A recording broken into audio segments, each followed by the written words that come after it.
Мәншүк Мәмбетова адамзат тарихына есімін қанмен жазып кеткен қазақтың қайсар қызы. Оның өмірі мен ерлігі турасында талай тағылымды естеліктер жазылды. Жазыла да бермек. Өйткені ерлік тарихы мәңгілік тақырып.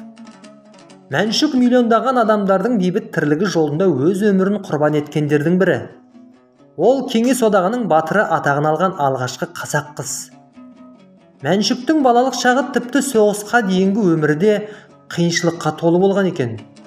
Туған ата-анасы өмірден ерте кеткен екен.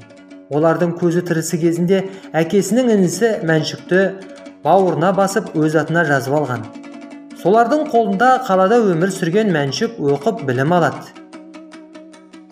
Бағып қаққан ата-анасы да халық жауы жаласына ілігіп, Ахмет әкесі ату жазасына кесіледі. Осындай қиыншылықтан көз ашылмаған Мәншүк соғыс басталғанда әскер қатарына баруға өтініш хат жазады. Арада көп өтпей ұлы шайқастың ортасында қазақтың қайсар қызы өз ерлігімен көзге түседі. Мәншүк кез келген ұрыста батылдық пен өжеттілік танытып шеберлік көрсете білді. Тіпті ауыр жарақат алып, өлім аузында жатқан майдандастарына көмек көрсетіп, өлім аузынан құтқарды. Өз міндетінен бөлек санитарлық қызметте де шебер атқарды. Мәншүк 1942 жылдың қарлы қысында Великие Луки қаласын жау қолынан азат етуге тікелей қатыса жүріп, ұрыс алаңында санитар нұсқаушы болып шайқасты. Кішкентай кезінде әкесі Ахметке еліктеп, дәрігер болуды арман еткен ол медициналық институттың бірінші курсын тәмамдап үлгерген болатын. Ақыры қан майданда жауынгерлерге көмек көрсетіп, қайырымды солдат атанды. 1943 жылдың қарсаңында Великий Луки қаласы жау қолынан азат етіліп, арасында Мәншүк бар Ушаков батальоны Бурцев деревнясын қорғауға аттанады. Мәншүк бұл ұрыста ерекше ерлік көрсетті.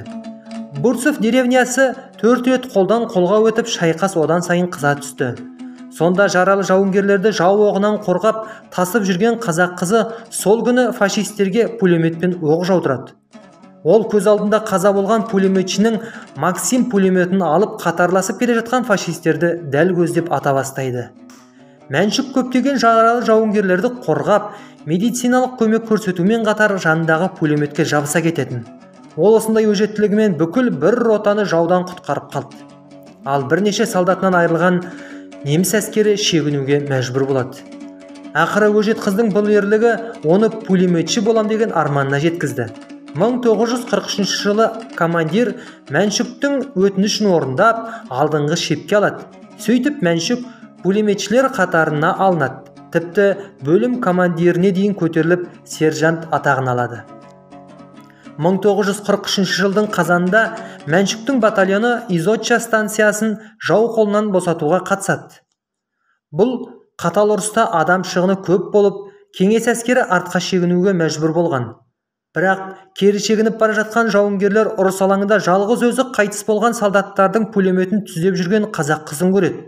Кері шегінген жауынгерлер Мәншүкті өздерімен алып кеткісі келді. Бірақ бойын батылдықпен ашу кернеген пулеметші қыз олардың дегеніне көнбей, өздерің бара беріңдер, ал мен кетсем сендерді кім қорғап қалады деп қарсылық білдіреді. Ақыры Мәншүк көнбеген соң олар өздері кетуге мәжбүр болады. Бірақ міне, Мәншүк Мәмбетова майдандастарын жалғыз өзі осылай қорғап қалған екен.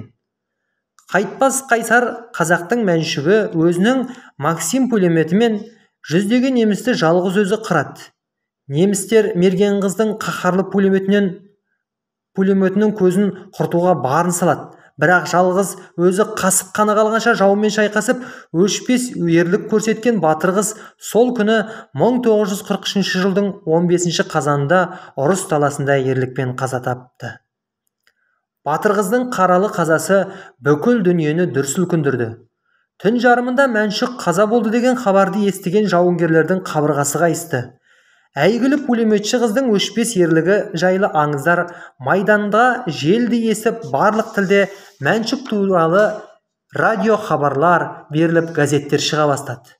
Барша жұрт оны туған бауырындай өнеге тұтып мақтан етті.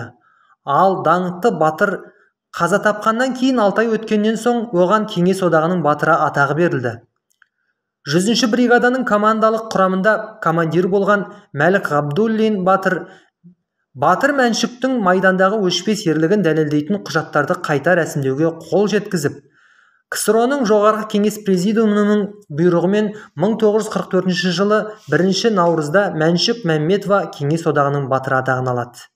Шығыс қыздарының арасынан бірінші болып батыр атағын алған әйгілі пулеметші бүгінде қазақ халқының ғана емес, бүкіл Азия жұртының мақтанышы. Даңқты пулеметші қазақтың батыр қызының есімі халық жүрегінде мәңгілік қала бермек.